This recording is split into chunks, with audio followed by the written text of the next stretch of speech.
Welcome, everyone. Before we start this evening's webinar, we have a few housekeeping instructions. Spanish interpretation will be available and turned on at the conclusion of these comments. Please select the language interpretation channel by clicking on the globe icon at the bottom of your screen. We have also enabled the live transcript that can be accessed by clicking the CC icon on your screen. Bienvenidos a todos. En este momento se activará la interpretación en español para esta reunión. Si desea escuchar esta sesión en español, favor de hacer el clic en el icono de globo terráqueo en su pantalla. Transcripción en vivo también puede ser activada haciendo clic en el icono CC.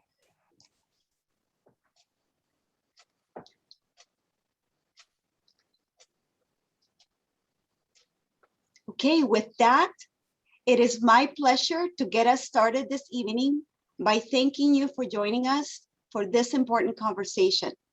I am Ruth Fernandez, Executive Director at First 5 Contra Costa. We at First 5 are committed to ensuring all Contra Costa young children grow up healthy, ready to learn, and supported in safe and nurturing communities.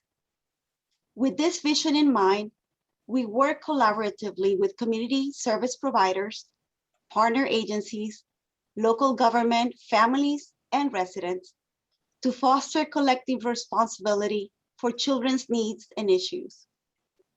We at First 5 feel that the whole idea that it takes a village is critical to achieve optimal development and well-being of children and their families.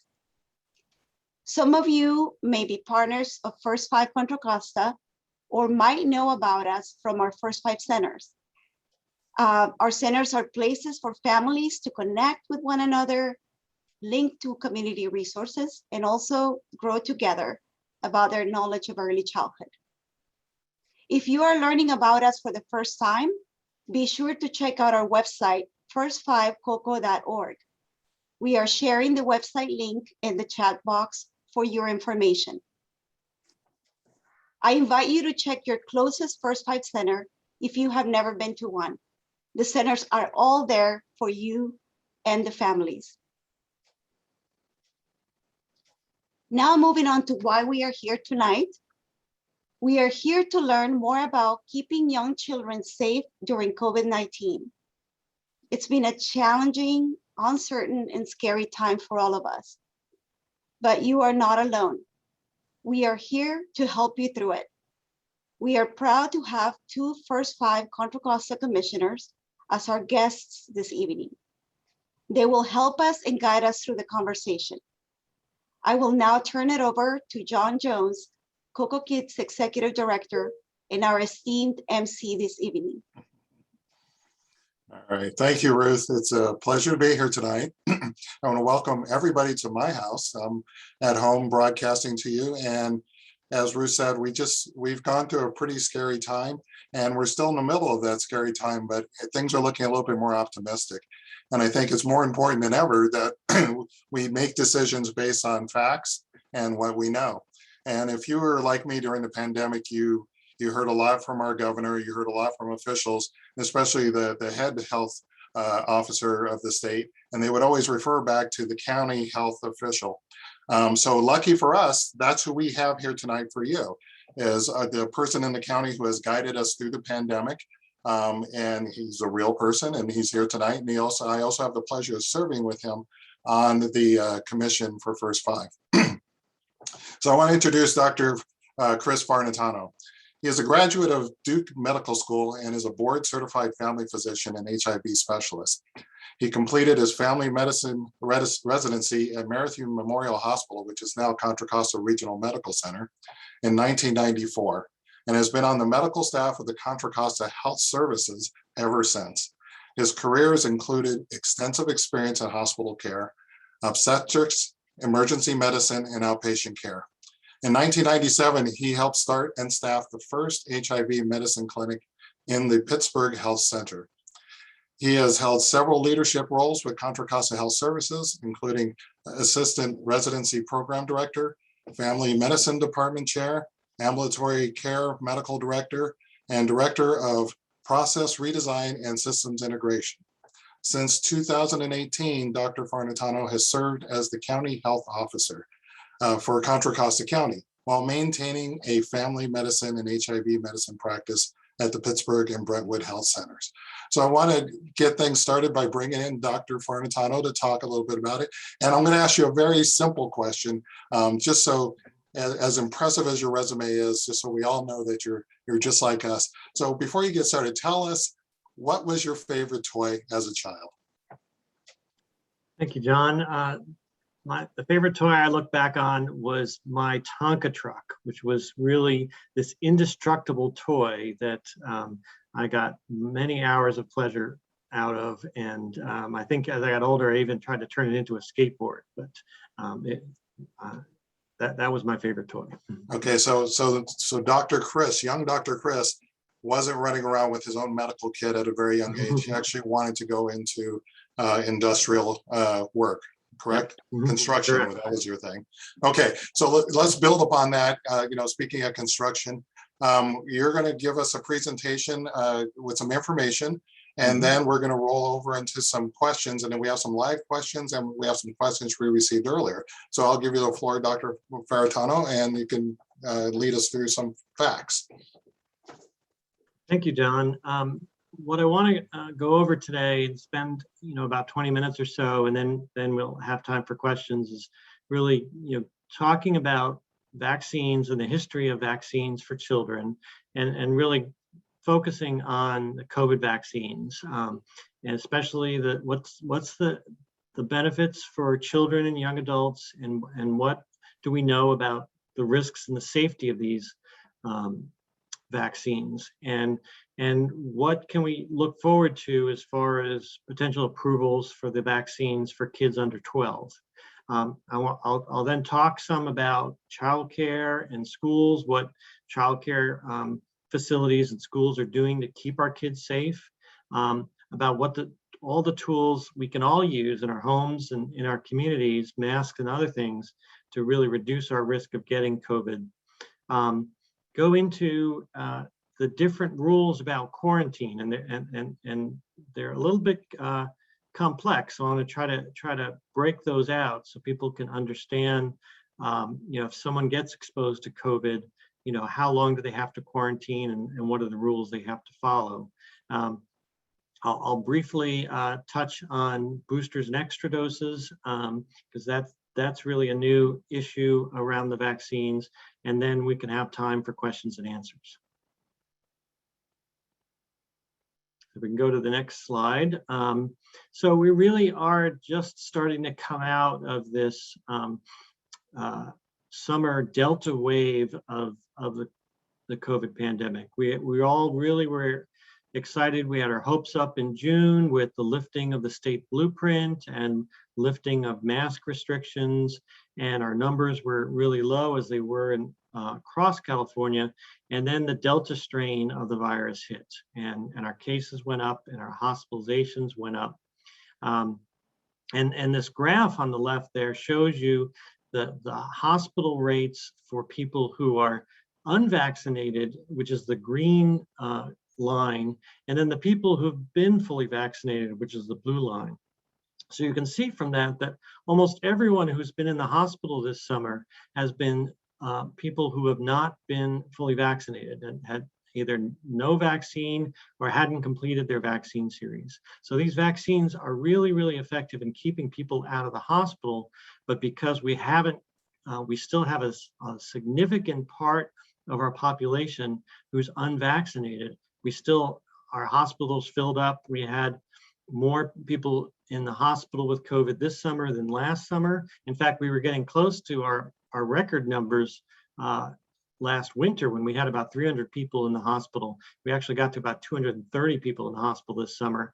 But fortunately, those numbers have come down. I think today we're down to 99 people in the hospital for the first time since early July.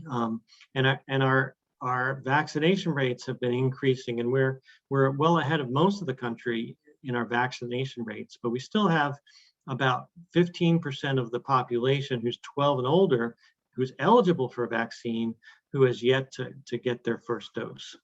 So if we can go to the next slide. So, vaccines have been really around for a long time. Vaccines involve either, dead virus or pieces of a virus or proteins from a virus that are given to somebody, usually through an injection under the skin, and it teaches our immune system to produce antibodies against that virus. And so that if the body comes into contact with that virus in the future, you've already got antibodies ready to go, and you've got white blood cells that can pump out a lot more viruses or a lot more antibodies to help fight that infection.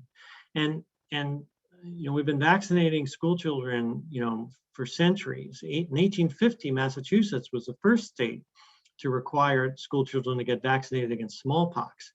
And today, kids get vaccinated for many diseases, diphtheria, measles, mumps, pertussis, otherwise known as whooping cough, meningitis, polio, rubella, otherwise known as German measles, tetanus, hepatitis, and even chickenpox. Some of the young doctors I work with now have never even seen a case of chickenpox because the vaccines have worked and made chickenpox a rare disease. Whereas, when I grew up, everyone had chickenpox. So these vaccines have really, really helped protect kids. Next slide. So we estimate that the regular kids vaccines have prevented about 14 million cases of disease each year from all these childhood diseases, and prevented 33,000 deaths each year by protecting children. But unfortunately, there's still about 300 deaths a year from vaccine preventable illnesses in children who either aren't old enough to get vaccinated or missed their opportunity to get vaccinated or didn't complete their vaccine series. So 300 deaths a year. Each death of a child is tragic. Now put that in comparison with COVID. In the last 18 months since the pandemic really started in this country, COVID-19 has killed 544 children. And when we talk about how COVID's not as risky for kids as it is for adults, but that's still 544 children lost to COVID. That's more than the children lost to all these other preventable diseases combined. So it's still a risk for children as it is a risk for adults. Next slide.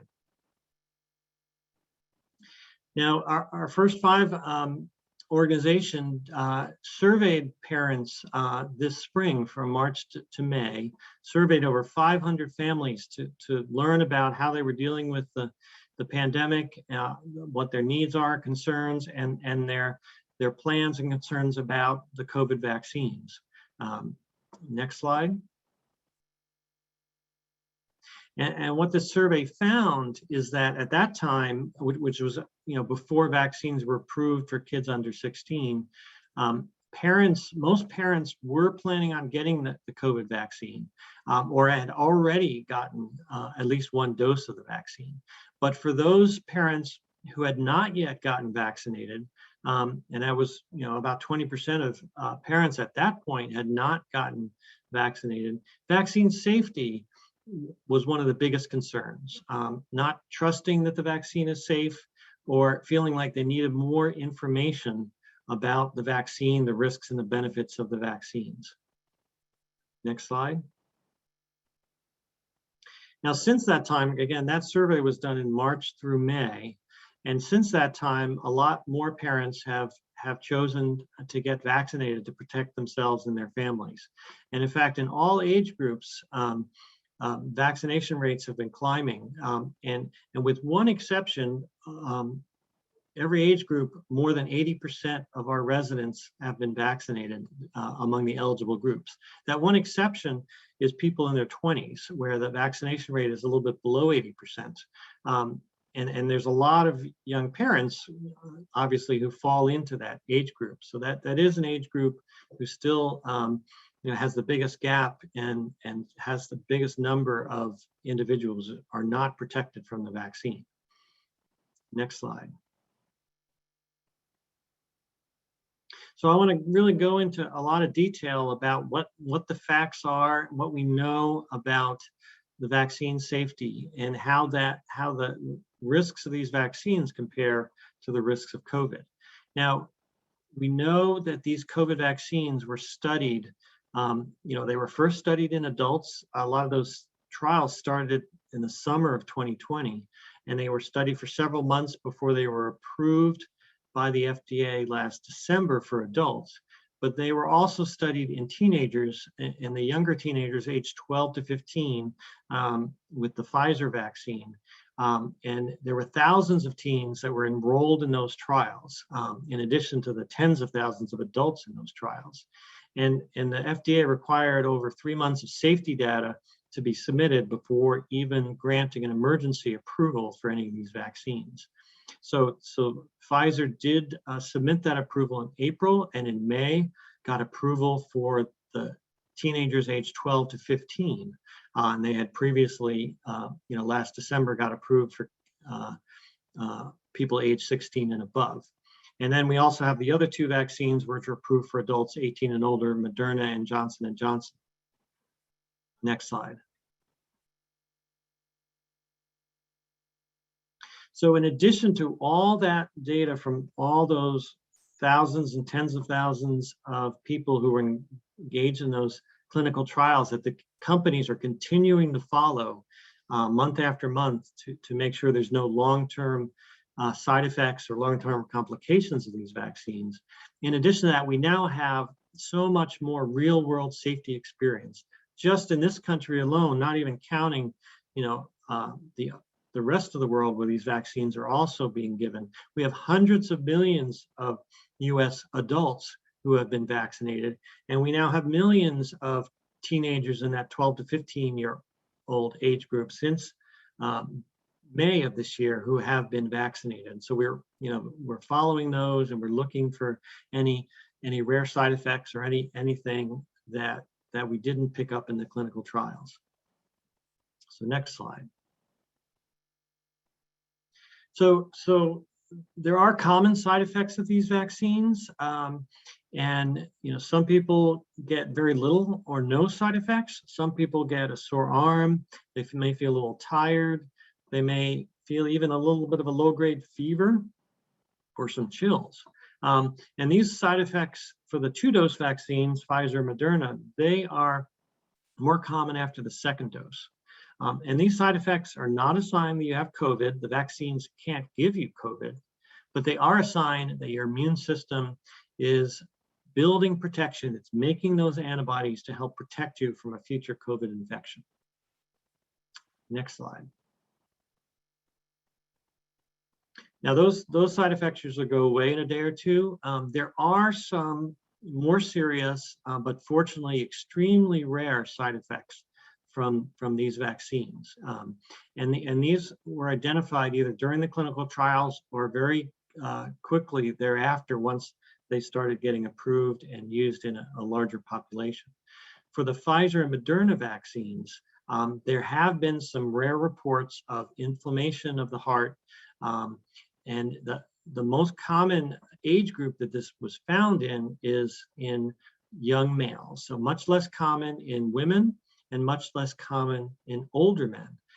But for young males, it was about 1 in 6,000 had some rare heart inflammation.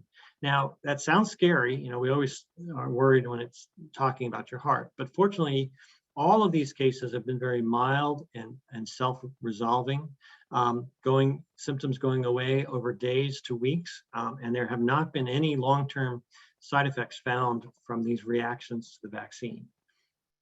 The next slide. Now, compare that risk, which 1 in 6,000 or less if you're a woman or an older man.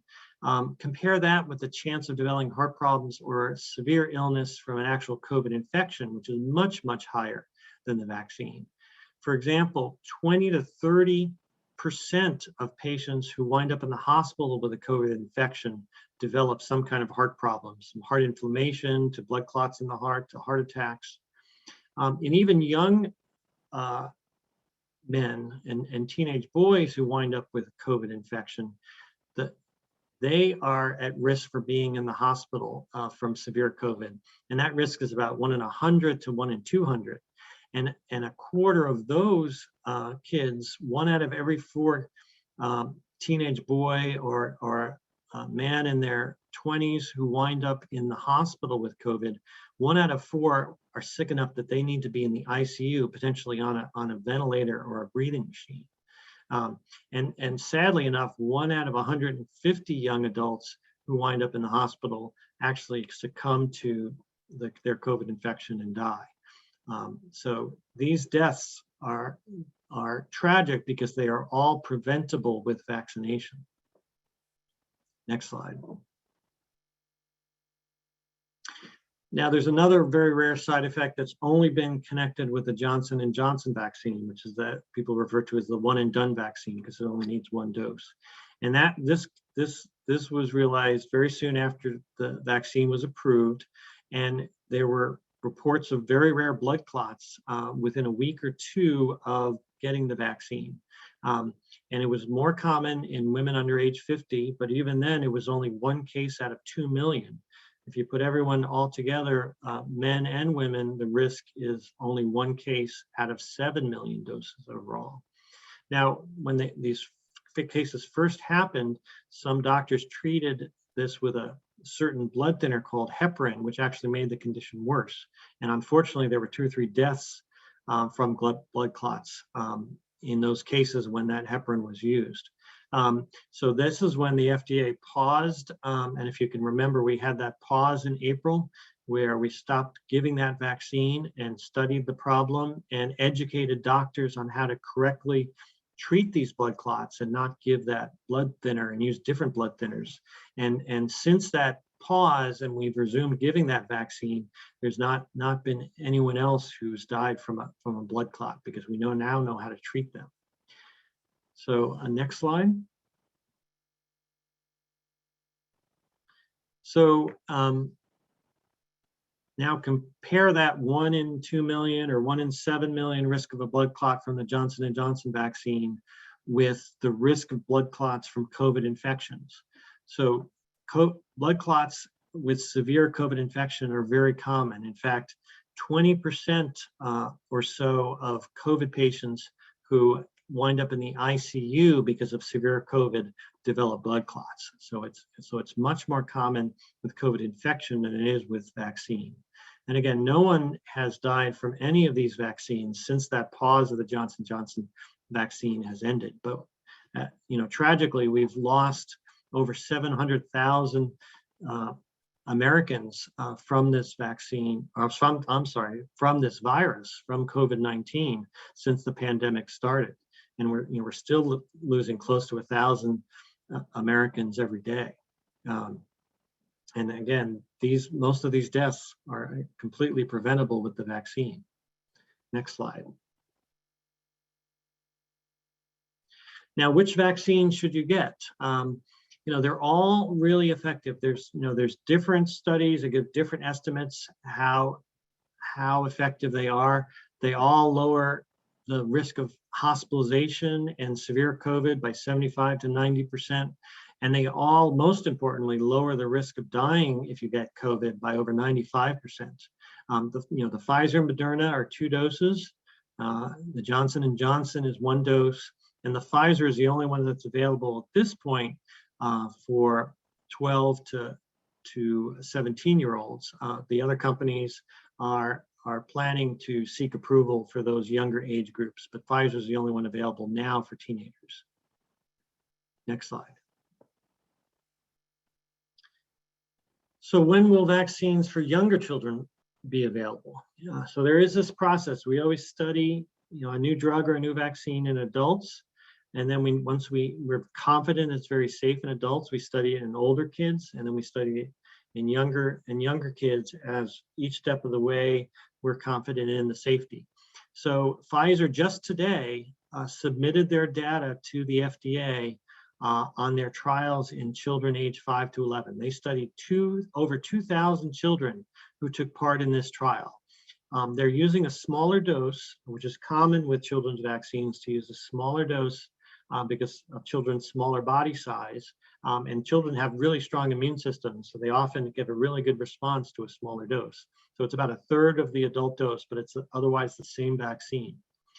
And the results they've shown so far that we have seen show that the vaccine was safe, the side effects were mild, similar to what adults get, and that the vaccine produced a very strong immune response. And the FDA is going to be digging deeply into all the data, as well as the CDC, to make their final recommendation whether to approve these for kids. But I'm very hopeful that we could get an approval, excuse me, sometime in October, and start being able to protect children, who are now, in in-person school and haven't had a chance to be vaccinated up until this point. All right, next slide. So and then after that comes younger children, and as you know, we give lots of vaccines to younger children. Younger children really get strong immune responses, which can often last them, their entire adult life for many vaccines. But again, those studies are a few months behind the studies in older kids. So we're hoping for some results sometime this winter, and then get them approved. And when the vaccines get approved for kids, they should be available anywhere you can get vaccines. Your local doctor's office, your retail pharmacy, your Rite Aid or Walgreens, and our county-run vaccine clinics. Our Contra Costa Health Services is also planning to host vaccine events at our local schools. Next slide. So talking about schools and childcare. So how are childcare centers and schools protecting kids from COVID-19? Well, we're using multiple strategies, and they're following guidance from our local health department and guidance from the state. First and foremost is encouraging COVID-19 vaccination to everyone who's eligible, all the staff and older children. Masks are key and very important level of protection, especially for those who can't be vaccinated. So everyone over age 2 should be wearing masks when they're outside their home, especially in indoor places. And then testing is another strategy to test kids who have symptoms as well as adults with symptoms, and even testing asymptomatic to pick up those asymptomatic cases. Airflow and ventilation is very important. We're understanding more and more how COVID indoors can spread more than 6 feet in rooms that don't have good ventilation. So opening doors and windows and improving the ventilation systems is important. Frequent hand washing or hand sanitizer, and then really changing the culture about staying home when you're sick. Don't go to work. Don't send kids to school or childcare when they're sick. It's very important. Next slide. And schools, masks are really important in schools, and the CDC just published a review of all the literature around masks in schools, and they found that schools where there was not universal masking of students were 3.5 times more likely to have COVID outbreaks than schools where everyone wore masks. And that's why in California, all school children are required to wear masks inside the classroom. Next slide. And so those are our key strategies. Probably number 1 is getting vaccinated, and number 2 is wearing masks. And they're both really very effective, and together they're even more effective. Next slide. Now, what can parents do to protect their families from COVID-19? Well, number 1, again, is getting vaccinated. It's the best way to protect yourself and your family. People who are vaccinated not only are less likely to catch COVID, they're less likely to spread COVID to others. Wearing masks anytime you're in public indoor spaces, or even very crowded outdoor spaces. If you have children under 2 who we don't recommend wearing masks because it may not be safe. really limit visits with unvaccinated people and keep that 6 feet of distance from other people in clinic or other people in public. Choose outdoor activities. Outdoors always safer. If you are indoors, open up windows and doors, avoid crowded places, avoid singing, chanting, and shouting indoors. And then again, hand hygiene, hand sanitizer, washing your hands is important. Next slide. And when should I test my child? Definitely you should test a child if they have any symptoms, could possibly be COVID. The most common are fever, cough, really being super tired or headache. There's a very unique symptom of loss of taste or smell, which is more common in adults, but kids can get it too. Also, if you've been exposed to somebody, if you've been in close contact with someone who's had COVID-19 during the time they were infectious, you should get tested as well.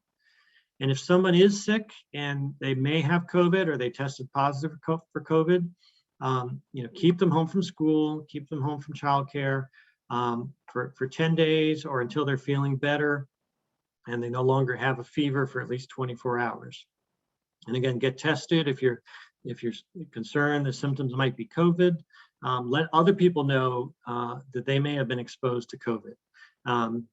And if someone with COVID is in your household and they can't isolate somewhere else, have them use a separate bedroom or a separate bathroom until they're feeling better. Try to keep your distance as much as possible to prevent spread. It's so easy for COVID to spread within the house, and avoid sharing personal items.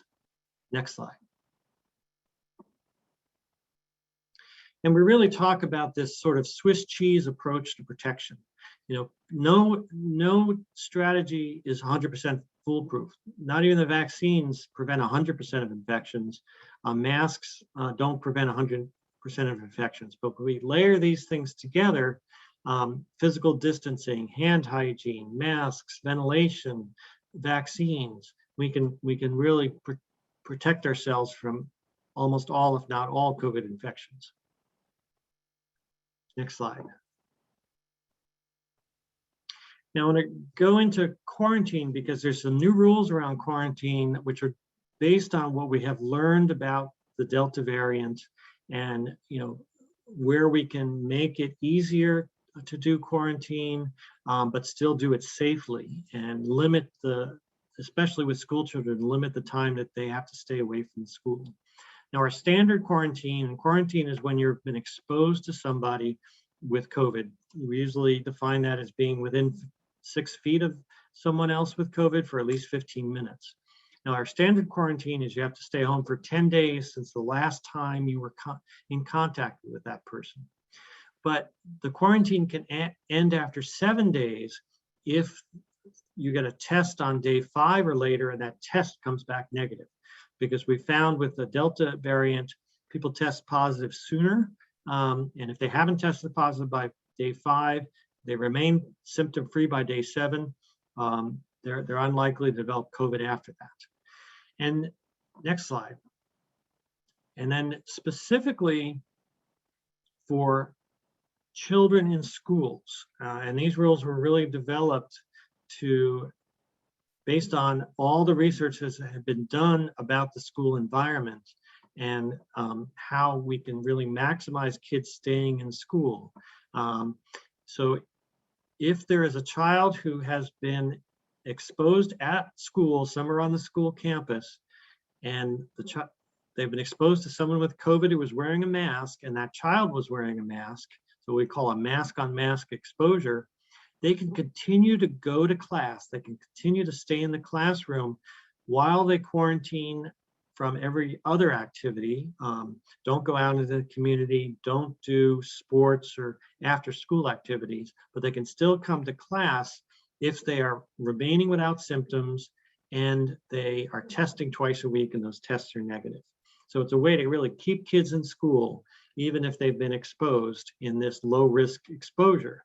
And you can actually combine modified and shortened quarantine. So if someone's in modified quarantine, they continue to go to school, but staying home for everything else, on day 7, they can leave that quarantine if their day 5 test was negative.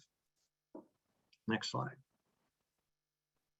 Now, if that's confusing, another confusing topic is really about these new recommendations for extra doses of vaccine and boosters. So first of all, some people are recommended to get an extra dose of the Pfizer or Moderna vaccine, a 3rd dose, if they have a weak immune system. Now, this includes people who've had like a kidney transplant, or they're getting chemotherapy because of cancer, or if they have advanced HIV disease or some other reason that's making their immune system really weak. They may not have had a full response to the first 2 doses, and getting a 3rd dose may give them that full response. Now that's been available for about a month or so, but what just came out over the last few days, and if we can go to the next slide, is a booster dose. A booster dose is a dose given 6 months or later after you've finished your first 2 doses, because of concern that there may be a slight wearing off of the full strength of that vaccine after 6 months. And we're really only seeing this in people who are older, people who are senior citizens, or if they're over 50 and have a lot of medical conditions. And the vaccines are still holding up really, really well of keeping younger and healthier people out of the hospital. And even in those older folks, the drop in effectiveness is very, very slight. But based on that slight drop, older folks are recommended to get a booster. At this point, it's only recommended for people who had Pfizer. The other vaccines are being studied right now, and there may be some recommendations coming out. Younger people who have had their Pfizer, and it's been more than 6 months, can consider getting a vaccine. It's not considered as important, but they can consider getting a booster if they're high risk, and their high risk can be from a medical condition. There are a lot of exposure at work. They're a teacher or a grocery store worker or a restaurant worker, or if they're high socioeconomic risk. They live in a community where there's very high cases of COVID, and that puts them at risk. So they can consider that, but the most important for the boosters is the older individuals who their vaccine may fade a little bit sooner. Next slide. So I think that's all I wanted to cover in these slides, and then I'll turn it over to Mr. Jones and we can go through some questions. Thank you, Dr. Farnatano. That was great information. I could tell you, I got my vaccine shot back in April when I became eligible. And I was so impressed with how efficient the county was in delivering this that I think the county should immediately take over DMV. Because if DMV worked as efficiently as these vaccination clinics, there wouldn't be a wait for license plates. Mm-hmm. All right, so we're going to go to a couple live questions, and then we have some questions that people have texted in. So we have Asha is our first live question coming up. So is Asha available? Hi, yes, I'm here. Thank you All right. so much. If you want to turn on your camera, you're welcome to do that too. Oh. We like to see faces. Hi. Hello. Can you hear me? Yes, we can. Go ahead. Oh, yes. Thank you so much. So I have a question in regards to mask mandates. Some children have medical waivers which qualify them to be excluded from participating in wearing a mask in the learning setting.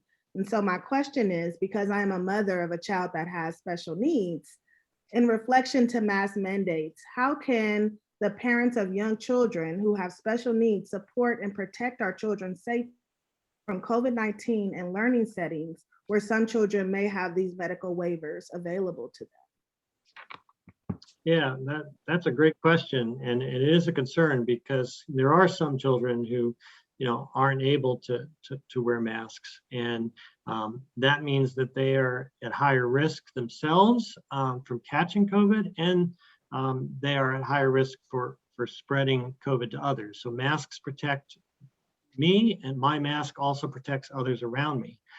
So there are other strategies, and we go back to that kind of Swiss cheese model. What are the other things we can really do to help create a safe environment?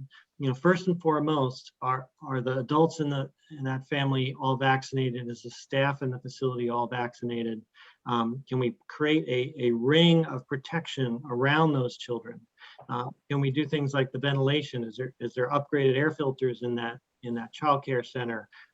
If it's an older system, are we opening up windows and doors to allow fresh air in? Are we doing lots of hand sanitizer?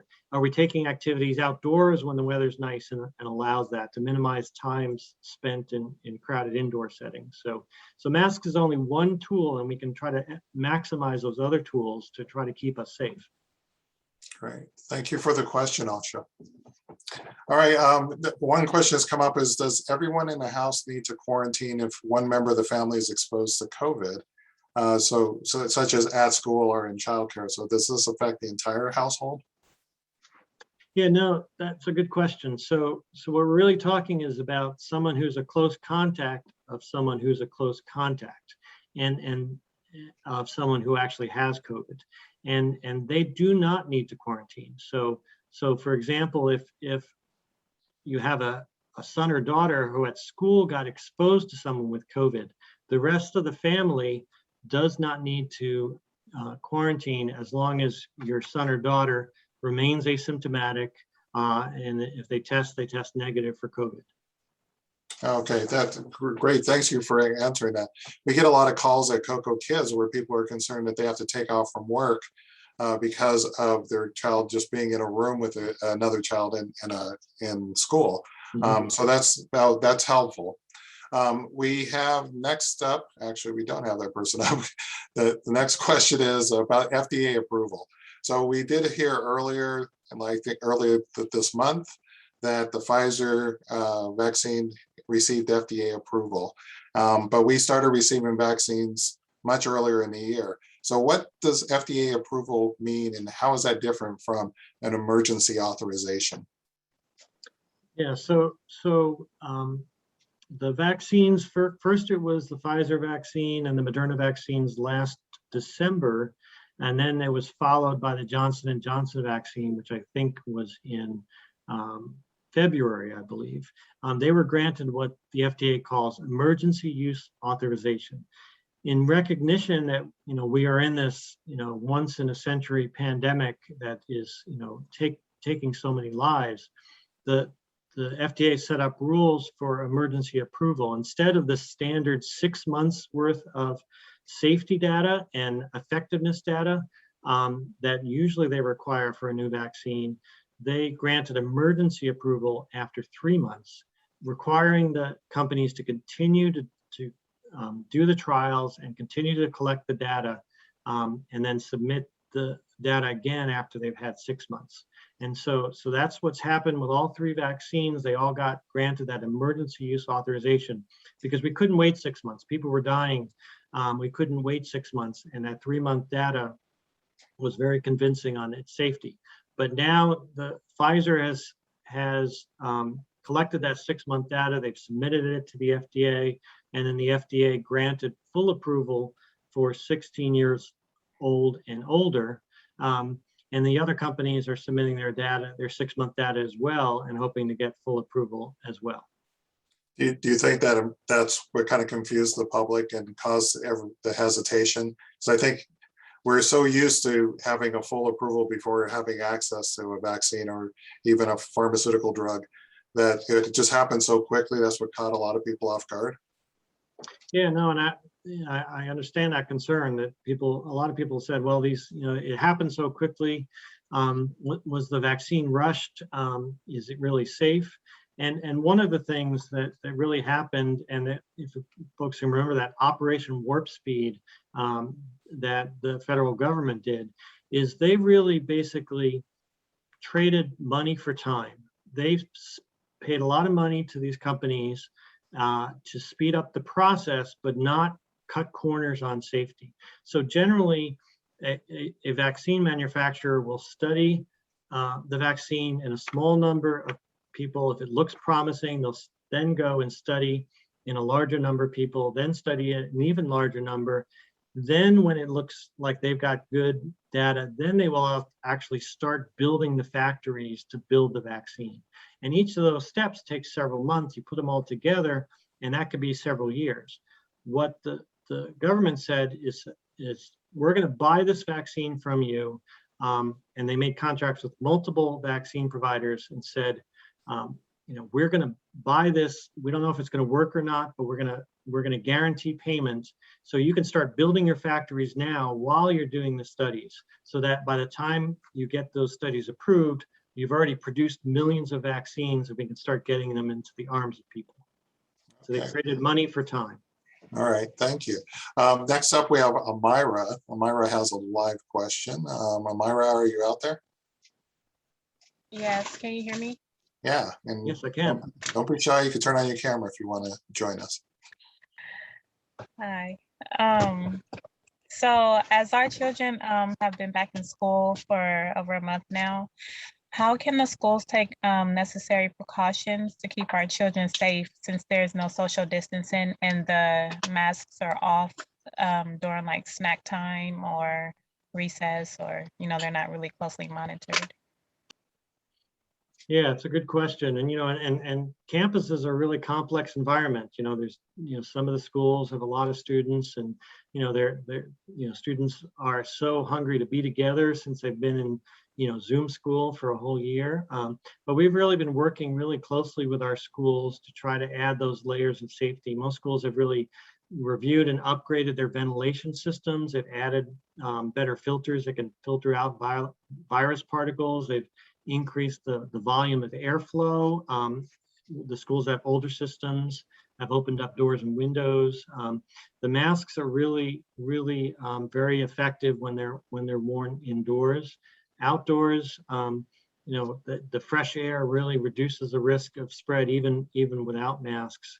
And then a lot of schools are doing a lot of testing too, especially kids who've been exposed or have symptoms, but some schools are even routinely testing staff and unvaccinated students. So all those different layers. And what we've seen is so far, even though we've had dozens, in fact, hundreds of kids since we started the school year test positive for COVID, most of those kids are getting their COVID at home or in the community. And we're not really seeing transmission in the classroom or extremely rarely on the campus. So the campus and this classroom is a really safe environment. We're just not seeing COVID being spread there. Okay, all right. Thank you for the question, Amira. There's been originally they were comparing COVID to the flu. We heard that a lot, that it's like the flu. But as you showed, it's nothing like the flu. So the next question is about if someone gets COVID, the COVID vaccine, do they still need to get a flu shot? They do. And there are different viruses. In fact, I went to my local Walgreens just this weekend, and I got my COVID booster because I had the Pfizer vaccine back in December and January, and I got my flu shot. So one in one arm and one in the other arm. And so we do recommend people getting the flu. It's a different virus. We actually really didn't see any flu last year because so many people were masking, and we really, we had closed indoor restaurants, closed a lot of indoor businesses. We're a lot more open this winter and this fall. A lot more people are going out and dining indoors and socializing more. So we don't really know, are we going to have a bad flu season or not this year? So it's still recommended, to be safe and get your flu shot. Okay. All right. Next question is, my child had COVID in July of 2020, so almost a year ago. Mm-hmm. Thankfully, they were asymptomatic. We tested positive for antibodies. Is that enough protection from COVID-19, or do we also need a vaccine?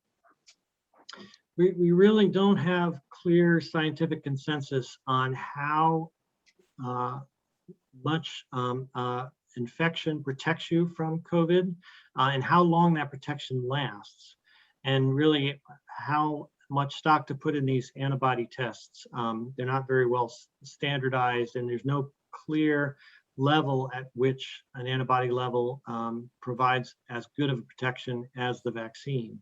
And we don't know how long they last. What we do know is that someone who had COVID and then they get vaccinated, they are extra protected. And people who've had COVID and get the vaccine are half as likely to get a second case of COVID as someone who had COVID and did not get vaccinated. So we still recommend vaccination for anyone who's had COVID in the past. Okay. If my child is under 2 and they can't wear a mask, is it safe to be in public places like transit or a grocery store? And also airplanes. What about airplanes and indoor restaurants? Is it safe for the child? Well, would definitely recommend to try to minimize your exposure in these crowded indoor places. Really kind of use your judgment. I mean, fortunately now we have a new vaccination or test requirement in indoor restaurants, so that's making that environment, safer. But choose an outdoor dining instead if you can. Really maintain your distance when you're in the grocery store. Take the other steps you can to reduce your child's exposure. Okay. All right. Next, we have another live question. We have Nicole. Nicole, are you with us? Hello, Nicole. All right. Well, maybe I'll have Nicole in a minute. Okay. So we'll go to the next question. Hopefully Nicole will be able to join us. About 25, 30 years ago, I volunteered my kids for the chickenpox study. So they were test cases there. The next question is about the sample size for COVID. Why is the sample size for trials for children so small? Yeah, so the studies that were done with adults for these COVID vaccines involved, tens of thousands of adults. But the studies that were done in kids are smaller. So again, this Pfizer trial involved about 2,000 children aged 5 to 11. It is harder to do trials in kids. It's understandable that parents are less likely to want to enroll their child in a study of a drug that doesn't have, that safety approval and that safety track record.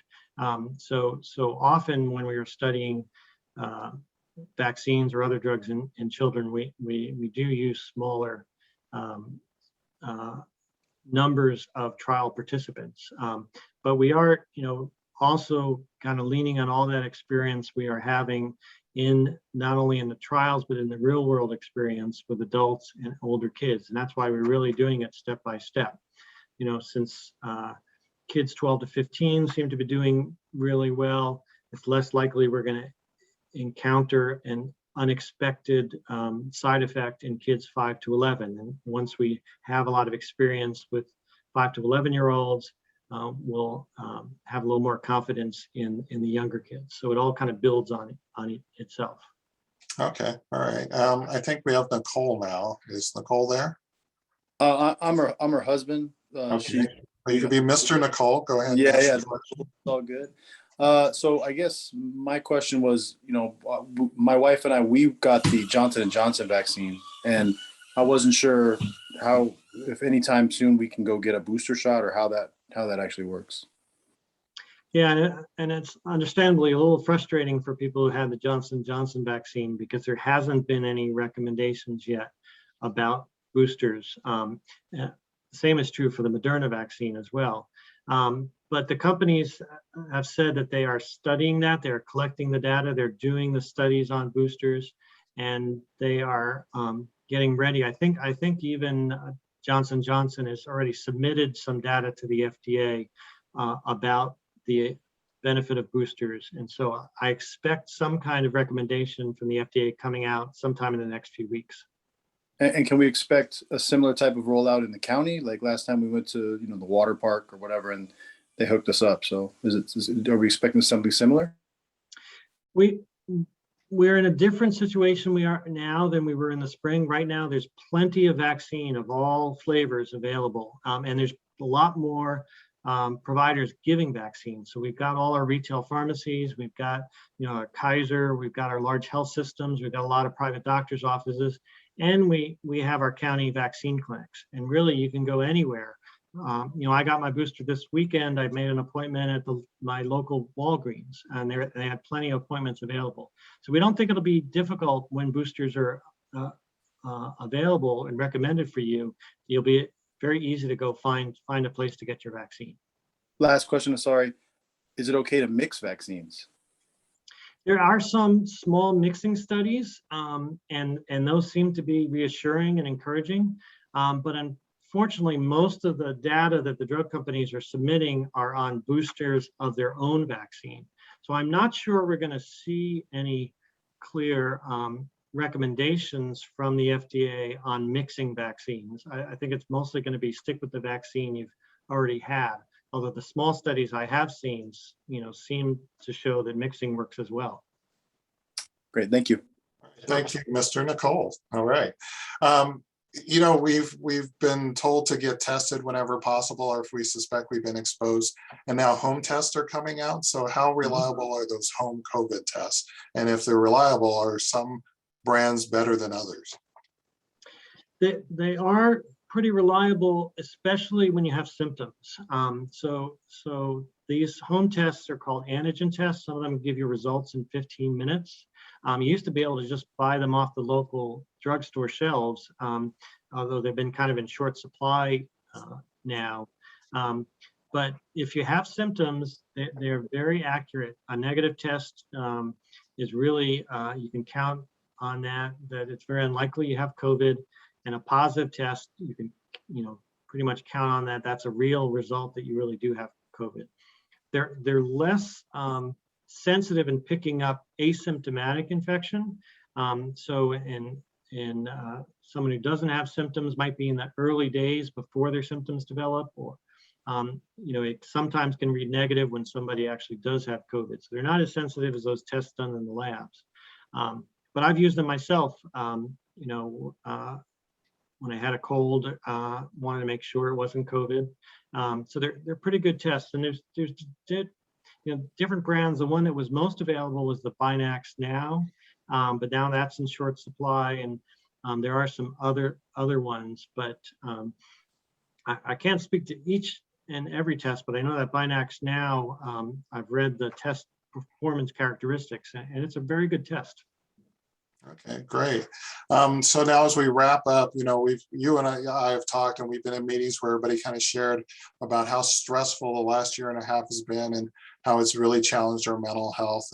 And it was a scary time. Like you said, it's once in 100 years that we'll experience something of this magnitude.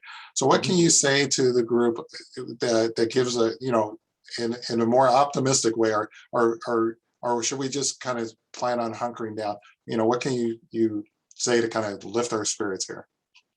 Well, I'm really optimistic that in a few months, we're going to be in a much better place. If we get vaccines approved for younger kids, and we can protect those elementary school kids, get a lot of vaccines into those young arms, continue to get our vaccination rates up.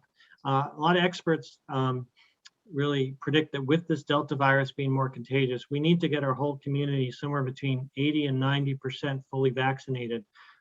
We're about 70% right now in Contra Costa County, but with vaccines for kids and at the pace we're going at getting more adults vaccinated, we could be in that range within 2 or 3 months. And I think we could really look at, rates being very low and start looking at pulling back some of these requirements like masking indoors and other things without risking another big surge. So I'm optimistic about the next few months. Well, great. I want to thank you for all the efforts you've put in to help us in this county. I know for everybody watching on here that, we get these notices and we don't know who's behind it. So I want to thank you for putting a face behind that there is a real person that's making these really challenging decisions. And I also want to share with everybody that Dr. Farnitano still made all the commission meetings. And I believe back in January when we got together on Zoom, if people would have saw, we literally gave you a standing ovation without moving from our screens. So I think I want to thank you for coming in today and at least providing some facts. This webinar will be available. We recorded it, and if you want to go over it again or you want to share it with somebody, it'll be available there.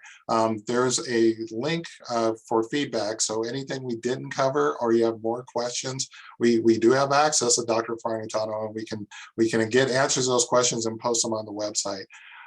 Also, remember, if you need additional, it's being posted right now in chat. So go to the Survey Monkey to give us some feedback, or if you have an additional question. And share with the people and also with yourself. If you need to go back and refresh the information you received, you could go to the Health Services website. CocoKids is one place that we post a lot of this information. The county's Office of Ed is posting information. We're really sharing as much as we can, because this is a tough decision for all of us to make. And I think the more information you have, the better. Just don't trust a friend of a friend of a friend. Go to somebody who's actually studied this. And I think that's all I have for you guys today. Let's see, there's like I said, the webinar will be shared, and I thank you for coming up today. If you did sign on, you registered, we'll be following up with an email. So thank you to Ruth, and thank you to the first 5 staff. And again, thank you, Dr. Farnitano, for joining us tonight. I hope everybody has a good night, and I hope you guys all stay happy and well. Thank you. Thank you, John, for moderating, and thank you for the first 5.